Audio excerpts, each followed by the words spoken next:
గత వైఎస్ఆర్ ఉమ్మడి పరిపాలనలోని ఒక ముగ్గురు ఐఏఎస్ అధికారులు శ్రీలక్ష్మి లాంటి వాళ్ళు సస్పెండ్ అయిన విషయం తెలిసిందే. అదేవిధంగా జగన్ పాలనలోని ఈ ఐఏఎస్ ఐపీఎస్ అధికారులు కాదంబరి జిత్వాని కేసు విషయంలో ఏ విధంగా వ్యవహరించారో మీకు తెలిసిందే.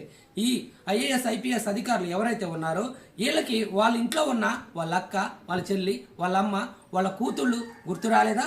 ఒక కాదంబరి జిత్వాని డాక్టరు, యాక్టరు, ఒక విద్యావంతురాలు. ఈమెని 70 సంవత్సరాలు ఉన్న వాళ్ళ తల్లిదండ్రులు 40 రోజులు చిత్రహింసలు పెట్టి ఆమె ఋతుక్రమ శ్రమంలో ఉన్నప్పుడు కూడా ఆమెను అనేక విధాలుగా ఇబ్బంది పెట్టారంటూ మానవ హక్కుల దగ్గర ఆమె వలపోసిన విషయం వర్ణనాతీతంగా ఉంది. ఈ ఐఏఎస్ ఐపీఎస్ అధికారులు మహిళలకి తోడుగా ఉండాల్సిన వాళ్ళు బ్రిటిష్ పాలనలోని ఎట్లయితే తెల్లదొరల ప్రచారం చేశారో ఆ విధంగా చేశారని చెప్పేసి ఇప్పుడు అనుకుంటున్నారు. ఇటువంటి దుర్మార్గుల వల్లనే రజాకారులు పుట్టారు. వాళ్ళు ఎప్పుడైతే నిర్వీర్యమవుతున్నో ఈ లుచ్చాలు ఈ విధంగా తయారవుతున్నారు అనేది సామాజిక